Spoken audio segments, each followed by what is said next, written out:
Okay, so today I'm going to walk through a revenue threat that is currently being made on Andrew Tate's site, CobraTate.com. Let me just go and try and find the example I'm looking for. So this is a newsletter on CobraTate.com. The only things I have are available on CobraTate.com. This is CobraTate.com.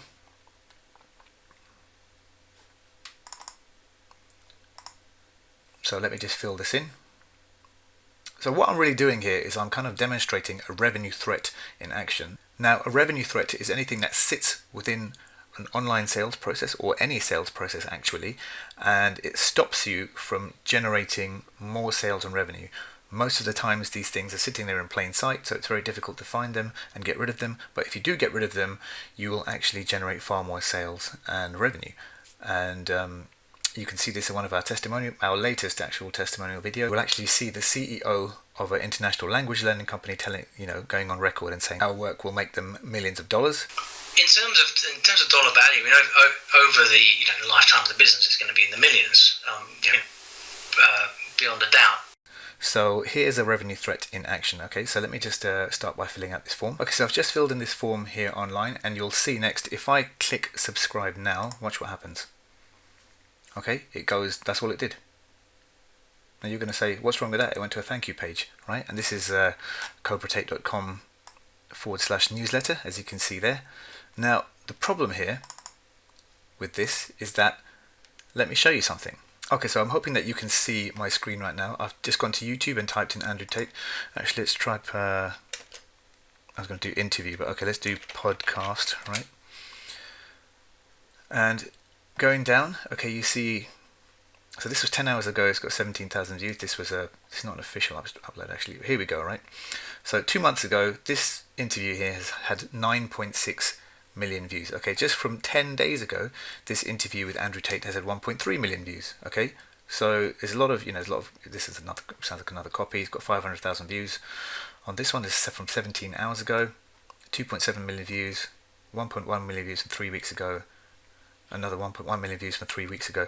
So you get the idea. Okay, Andrew Tate right now, I'm not sure how much you know about him, but he's a controversial character. He's in the media a lot. Okay, and everywhere he goes, he directs people to this site, which is CobraTate.com, and he always tells people, come around here. You don't have to join; it's completely free, but you can join and sign up for the newsletter, which is right here.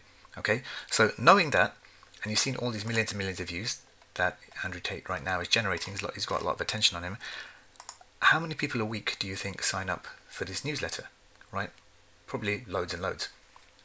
Now, one thing here is a common mistake, and it's surprising to see Andrew Tate making it as well also, but everyone does it, so it's okay. It's very common because people don't really kind of realize that once you actually if you have a newsletter or anything, when you actually have people signing up for it, they land on a thank you page, right?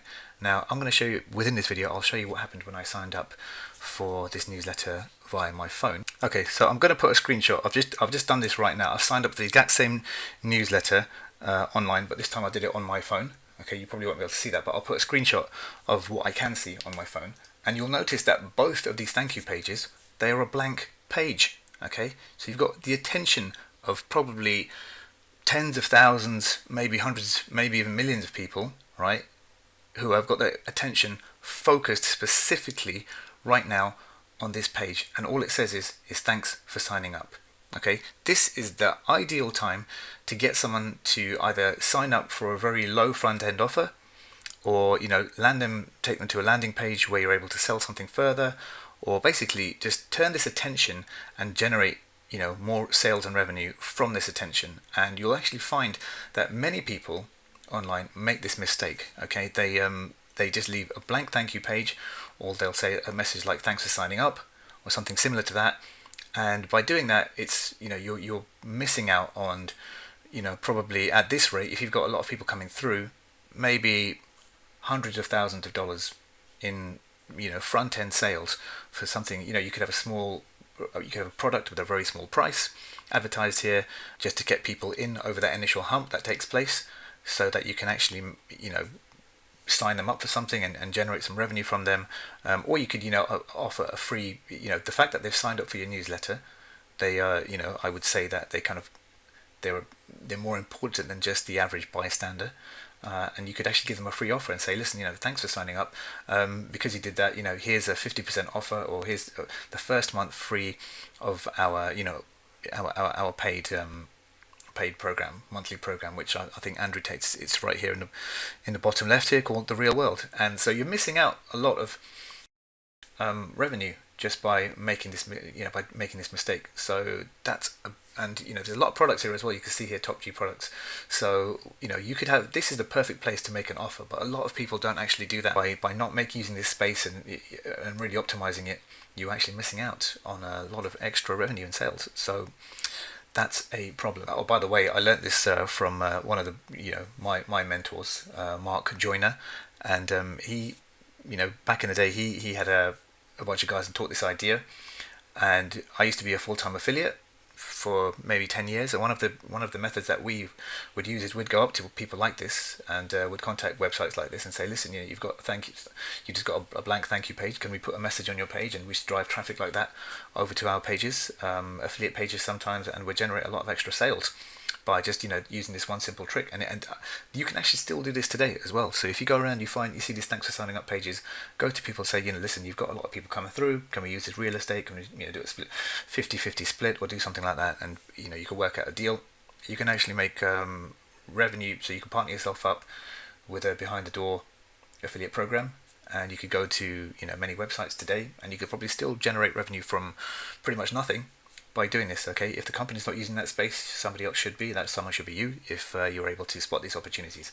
So this is just one revenue threat that I want to kind of point out, that, and it's a rare slip from Mr. Andrew Tate, where he's probably able to generate many more sales from this website, especially by using this real estate, but he's not actually doing it at the moment, unfortunately.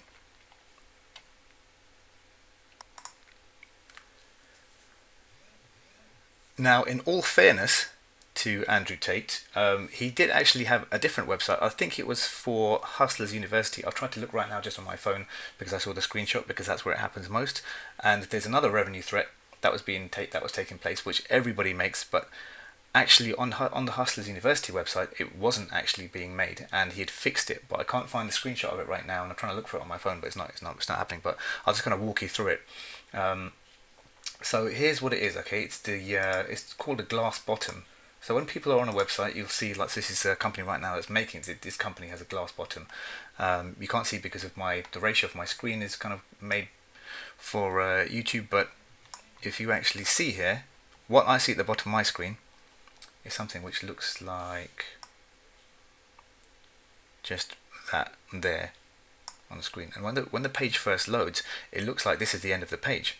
Right, so you don't actually know. There's nothing here to kind of indicate that there's more content below the page. So most people just come and they'll just pick one of these options here. But actually, there's plenty of content below the page, and a lot of this content you need people to see it, because something like this, which says who we've worked with all these companies, it lets you know that this company is not just any old small company, right? Like, they've got a lot of history and they've been working hard, and so that will sell a lot of people. So just that simple fact that if people just think that if you've got a bit of clean white space like this, and they come to the bottom of your page, and that's what people can see, right? It looks like this.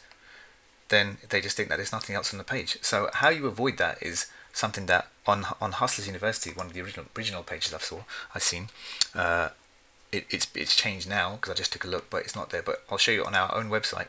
If you have a look here, if this page loads, right? So this is the page reloading, and it comes through on the page like this. It looks like this could potentially be the end of the page, right? And that's why you have to always have something, an indicator like this, one of these down arrow icons, or scroll, some sort of indicator that there is more content below the page. Okay, and ideally you need to make it interactive, so if you click on it, it kind of moves people down, and then that gets them scrolling down the rest of the page. Okay, so they can see whatever it is. Especially, it's very important on a sales page.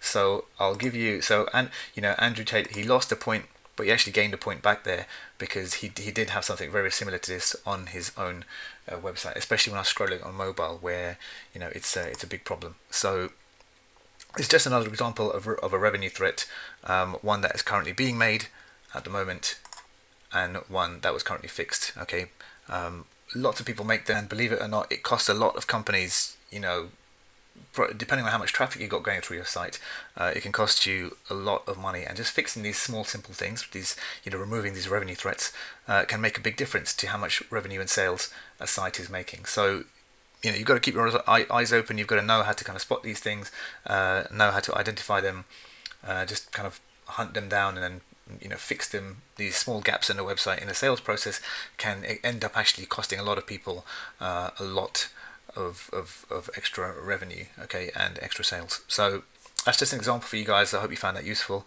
Thanks for watching. Please subscribe, send a like, and drop a comment, and I will be responding to all of those in the comments. And also check out some of the other videos, because I literally walk you through. We've got a case study of how we 2.6x'd a company's revenue by removing some of these revenue threats. Okay, we didn't adjust their traffic, we didn't buy any more, spend any more money elsewhere, but we grew their sales by 2.x, and it's by doing work like this. And I'll show you, I'll go through all the details of that in the case study. I'll put a link in the description. Okay, thanks for watching. I'll talk to you soon.